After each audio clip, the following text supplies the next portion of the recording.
Olá, hoje eu vou fazer uma conclusão do livro de Amós e será um pouco extenso, eu conto com a colaboração de todos.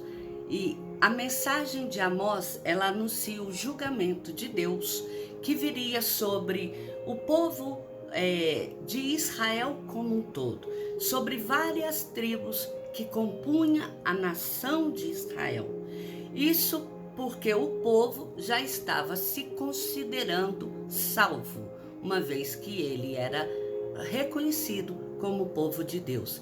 E essa consideração de já ser salvo fez com que muitos dos israelitas passassem a agir com injustiça social, com exploração e exploração dos ricos sobre o povo simples, e o uso de dinheiro adquirido de forma pecaminosa no santuário, e os juízes que julgavam as causas conforme o suborno que recebiam, e os comerciantes que roubavam os pobres com balanças enganosas e uma adoração pagã. De uma forma geral, o livro de Amós, ele fala sobre estes temas e fala do julgamento do Senhor que viria por causa desse mau comportamento, e que no julgamento apenas uns ou outros, um pouco remanescente sobraria, para que desse remanescente logo a nação de Israel ela fosse refeita. E o livro de Amós, ele foi escrito da seguinte forma: o capítulo 1. O capítulo 1 fala que Deus chama Amós através de visão para ser profeta. Amós, ele era um dos moradores da tribo de Judá.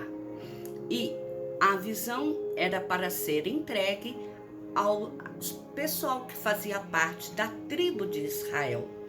E Amós, quando recebeu a visão, ele estava fazendo serviço junto com outros pastores de ovelhas e também de bois. E isso ficava na cidade de Tecoá. E além de pastorear bois e ovelhas, Amós, ele era um agricultor que plantava principalmente os sicômoros, que é um figo de alta qualidade, dada a sua beleza e o seu aroma. E isso foi nos tempos do rei Uzias, que foi rei de Judá, e de Jeroboão, que foi o rei de Israel. 2 anos de um terremoto devastador que marcou a época e toda a região, que em vários eventos históricos, não apenas bíblicos, esse terremoto é citado como um lembrete de que aquela terra passou por aquilo. Foi um evento que mexeu com a estrutura geológica, estrutural das cidades e inclusive com a forma de política. E na visão que veio nesse primeiro capítulo, o Senhor fala para Amós entregar uma mensagem em Sião e em Jerusalém, e a sua voz seria ouvida nos prados e nos altos montes Carmelo, com o julgamento que Deus traria sobre as diversas cidades de Israel. E as primeiras cidades que sentiriam o julgamento de Deus sobre ela seriam Damasco, que seria capturada pela Síria por invadir Gileade e matar pessoas, passando com carros de trenós por cima delas, em que as espátulas das rodas cortavam o corpo das pessoas. A segunda cidade a ser tratada seria Gaza, por levar os israelitas para a terra de Edom, que era a terra que era possuída pelo povo de Esaú, fazendo com que os filisteus de Edom esses sentissem o peso da mão de Deus por terem afligido o seu povo, levando-os à completa destruição. A terceira cidade seria Tiro, porque quando eles deportaram parte do povo de Israel para Edom, além de violarem o pacto de fraternidade entre as nações, eles venderam os israelitas como mercadoria. E a outra cidade seria Edom, por perseguirem os israelitas com a espada, sendo eles parentes, ambos descendentes de Isaac. Lembrando que Isaac, ele teve 2 filhos gêmeos, que é Esaú, de onde vem a cidade de Edom, os edonitas, os filisteus, e Jacó, que é de onde vem Israel. E a outra cidade a ser tratada também seria Amon, pela atrocidade que eles fizeram ao rasgar os ventres de mulheres grávidas na cidade de Gileade, sendo que elas eram parentes do povo israelita por parte de mãe, uma vez que ela eram descendentes da filha mais nova de Ló. Tudo isso no intuito de exterminar qualquer possibilidade de haver descendentes da nação de Israel. Por isso que eles abriram os ventres das mães e tiravam os filhos e os matavam. O capítulo 2, ele fala do julgamento de Deus sobre Moabe, que ao invadir Edom, ao saberem que o rei já havia sido morto e enterrado, estes, na raiva de saberem que eles não poderiam com suas próprias mãos destruírem o rei, eles tiraram os ossos da tumba e queimaram até que eles virassem cal. Ou seja, eles profanaram o corpo já sepultado e fizeram que a sua lembrança fosse extirpada da terra, uma vez que nem os seus ossos tinham lugar para repouso. A outra cidade tratada era Judá, por ter rejeitado as leis da aliança firmada com o Senhor Deus e não terem guardado os seus estatutos, nem mostrar a sua identidade de povo escolhido, mas ao contrário, por terem tornado como as demais nações, cultuando a deuses pagãos e tendo enganações proféticas entre eles. A outra cidade que seria tratada seria Israel, pela ganância de seus corações, imputando opressão injustas uns aos outros, pela imoralidade de um pai e de um filho, dividirem e conviverem com uma mesma mulher como se fossem a sua esposa, violando a santidade e a pureza de um matrimônio, pela idolatria a deuses pagãos. O capítulo 3, ele fala que os israelitas são um povo especial no coração de Deus, e o fato deles violarem a aliança firmada entre Deus e os patriarcas da nação os levariam a sofrer punições severas, porque a escolha deles foi feita de forma incondicional. Sempre eles estarão em vigor até o fim dos tempos. Deus escolheu de bom grado e porque Ele quis, não porque eles mereciam. E sendo assim, restava a eles uma devoção aberta, verdadeira ao Deus que o escolheu. E eles não estavam tratando assim. Eles estavam adorando a Deus com falsidade. Fora a parte em que eles atacavam os filisteus próximos a Judá, guerreavam contra os egípcios no monte de Samaria e andavam numa vida de pecado, de iniquidade desenfreada. E durante o tratamento de Deus com seu povo, ele guardaria da destruição um pequeno povo que seria os remanescentes de Israel.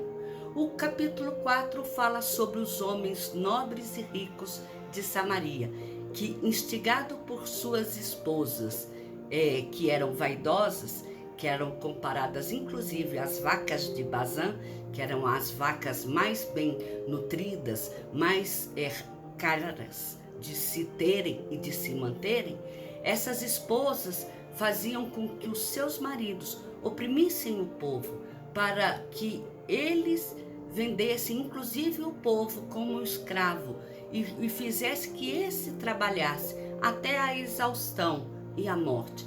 Tudo isso para que elas desfrutassem de bens que vinham a saciar as suas vontades de exibirem riquezas sem fim, não importando-se com o pobre, o órfão e os necessitados e as viúvas. Isso sendo motivo pelo qual Samaria teria sua terra devastada por gafanhotos, um exército estrangeiro, pela seca e pelo fogo. Já o capítulo 5, ele fala de um lamento que Amós levanta por causa da destruição que viria sobre Israel, em que 90% dos habitantes da nação seriam mortos. Tanto que diz que numa casa em que houvesse 100, 10 sobreviveriam. Em que houvesse 1000, apenas 100 sobreviveriam. Tudo isso por causa do pecado de abandono ao pacto da aliança. E o Senhor não aceitava. E o profeta Amós, ele advertia o povo para se arrepender. Mas o povo não dava atenção aos conselhos que o profeta Amós estava dando. Pelo contrário, eles estavam ainda menosprezando, ridicularizando esses conselhos. E eles preferiram ir até Betel, quer dizer, numa casa de adoração, para adorar a falsos deuses. Preferiram ir a Gilgal, no lugar de adoração pagã, uma cidade que era habitada por pessoas sanguinárias, que fugiam das cidades onde cometeram crime e iam para Gilgal para viver ali como uma cidade refúgio. E também decidiram passar por Berseba, uma cidade onde o povo seria provado por Deus e muitos morreriam à espada. O profeta diz que a dor e a tristeza que se abateria sobre o povo seria tão grande que de longe se ouviria o choro da cidade, e que seria dia de escuridão e de desprezo, em que os lavradores eles teriam que contar com o auxílio de outras pessoas para enterrar os seus mortos. Por tudo isso, o povo teve a oportunidade de abandonar o pecado e se posicionar como povo escolhido do lado do Senhor Deus. No entanto, eles não estavam dando ouvido. O capítulo 6, Amós chama a atenção dos governantes de Israel e Judá por sua falsa confiança em si mesmo, achando que eles eram capazes de manter a nação de Israel em segurança. E para mostrá-los que eles nada podiam por si mesmos, os incentivava a relembrar o que foi que aconteceu em 3 cidades próximas ao Monte Sião e a Samaria, que foram Calné e Amate, cidades conquistadas pela Síria, e Gate, uma das principais cidades dos filisteus, próxima a Judá, que também foi conquistada. 3 cidades que passaram por situações humilhantes de derrota por causa da soberba que elas tinham com outras nações e a soberba que elas mantinham perante o Senhor. Assim, os governantes de Israel e Judá, eles pensavam em sua própria situação e vulnerabilidade e refletisse que a iminente destruição sobre eles já estava por vir. Mas eles não davam atenção a isso. Eles preferiam viver o luxo das suas conquistas corruptas e devorar os rebanhos e cordeiros cevados, a cantar músicas desnecessárias. Eles, como José, seriam os primeiros a vivenciar as agrúrias de um cativeiro. Pior, esses nobres que estavam achando que eram muitos e soberbos em si, além de serem os primeiros a sofrerem, eles morreriam queimados e seus corpos transformados em cinza. Não haveria túmulo para que os seus ossos pudesse encontrar descanso. O capítulo 7 fala de 3 visões que o Senhor deu a Amós. Uma que foi a formação de um enxame de gafanhotos, que viria para destruir a lavoura de Israel. E elas comeriam, inclusive, os brotos da lavoura. Elas acabariam com a ceifa seródia, que é a última ceifa que se faz após ceifar todas as colheitas anteriores que eram destinadas ao Estado para manutenção dos nobres, dos animais que serviam de alimento e os animais do exército e os soldados. Essa última colheita era para alimentar o povo em si. A segunda visão que ele teve foi de um fogo consumidor. Esse fogo ele viria e destruiria toda a cidade de Israel e inclusive faria com que a água que ali tivesse fosse seca, fosse lambida do mais profundo da terra. A terceira visão foi de um fio de prumo, em que o fio ele era posto para ver como é que estava o nível espiritual de Israel. Se as pessoas estivessem aquém ou além daquilo que o Senhor exigia que fossem, que eles tivessem de se portar, esses seriam tratados por Deus. Aquém por não terem todas as características necessárias para engrandecer o nome do Senhor, por estarem faltosos diante de Deus. E aqueles que estavam aquém, é porque eles adoravam a Deus, mas adoravam a si mesmos. Eles visavam também o benefício próprio. E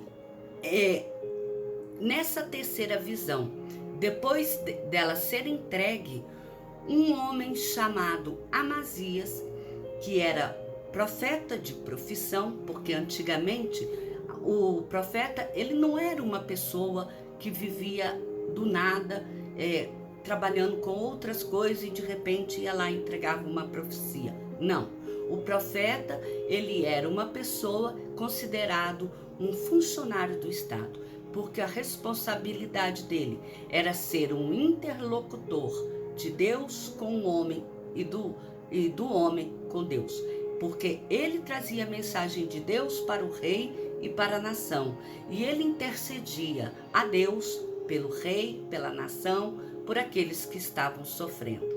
E esse homem, esse Amazias, ele chegou diante do rei Jeroboão, rei de Israel, e começou a falar mal de Amós, dizendo que Amós estava conspirando contra o rei, porque ele apenas semeava mensagem de desgraça que viria sobre Israel. E numa dessas ameaças, ele chegou ao ponto de ameaçar propriamente a Amós por fazer isso, quando Amós, usado por Deus, entregou uma mensagem a ele, que era para ele se calar, porque ele não era um profeta de profissão. Ele era um homem boieiro, que estava acostumado a tratar de bois e de ovelhas. Era um pastor. E além disso, ele era um agricultor que cultivava sicômoros, que eram uma árvore de figos especiais, dado o seu aroma e seu valor, que era mais caro que os demais. E por ele ter falado mal de Amós, Deus entrega uma dura mensagem a Amazias, dizendo que a função dele seria encerrada em Israel, que a esposa dele se tornaria prostituta naquela cidade, que os seus filhos e filhas morreriam à espada, que a sua terra seria dividida, repartida entre estranhos, e que quando ele fosse morto, o seu corpo seria jogado numa terra podre, ou seja, os seus ossos não seriam enterrados. O capítulo 8 mostra uma outra visão que o Senhor teve, que o Senhor deu a profeta Amós, que foi a visão de um cesto de frutas de verão. Amós, por ser um lavrador, ao ver aquela fruta de aquele cesto de frutas de verão, ele entendeu que o tempo de toda plantio e colheita já havia passado, que agora era o tempo mais triste e sombrio para se viver, porque o que tinha de colher já foi colhido, os celeiros já estavam abastecidos, agora o povo teria que viver com aquilo que tinha, e significava que o tempo de conserto do povo já tinha se acabado. Aqueles que tinham que ser salvos já estavam prontos. Os demais, eles seriam sepultados. E nesta visão, Deus mostrou que ele mudou de ideia. Não mais 90% da cidade seria destruída. Agora 100% seria destruída. Tanto que pessoas de fora quem viriam e entrariam nas casas para sepultar o seu parente morto. E o duro é que esses não poderiam ainda perguntar para outro se havia mais mortos dentro de casa. Eles deveriam olhar e ficarem calados, porque se eles perguntassem, se eles fizessem menção de que, poxa, tem mais alguém morto aí? Deus poderia, inclusive, matá-los, fazer com que eles pagassem com a sua vida pelo pecado que era cometido. E tudo isso porque o povo estava corrompido. Eles não obedeciam mais à lei de Deus. Eles oprimiam o pobre. Eles maltratavam os órfãos e as viúvas e os necessitados. Eles já gastavam os bens das festas da lua nova, que eram os novilhos cerrados e as canções, que seriam de louvores, para aproveito próprio. E já estavam, inclusive, desconsiderando o sábado, porque no sábado eles estavam querendo usar o dia para vender a sua mercadoria que estava guardada nos silos, nos lugares onde se guardava a colheita. E o pior, eles usavam balanças enganosas, cobrando mais do que deveria, para que o povo ele fosse mais dilapidado nos seus bens e eles se enriquecessem. E isso fazia com que os pobres nunca tivessem a oportunidade de um dia melhorar de vida. Por fim, o capítulo 9, que é o último, ele encerra mostrando que o tempo do juízo de Deus é inevitável e chegou. E que agora Deus ferirá aqueles que não se acertaram com o Senhor. E Deus dá a Amós uma visão. E nessa visão ele viu o templo destruído de Israel, porque o templo caía sobre as pessoas e as matavam, e não havia onde elas se esconderem, mostrando que do Senhor nada escapa, não há quem possa se livrar, porque uma vez que Deus decidiu tratar com o povo, Deus vai tratar. Essa é a mensagem do livro de Amós. Espero que ele tenha ficado gravado em seu coração e que a mensagem possa falar a cada um de nós. Que o Senhor te abençoe e te guarde. Se possível, faça sua inscrição no meu canal, Miriam Araújo. Deus cuida de mim. Que o Senhor te abençoe.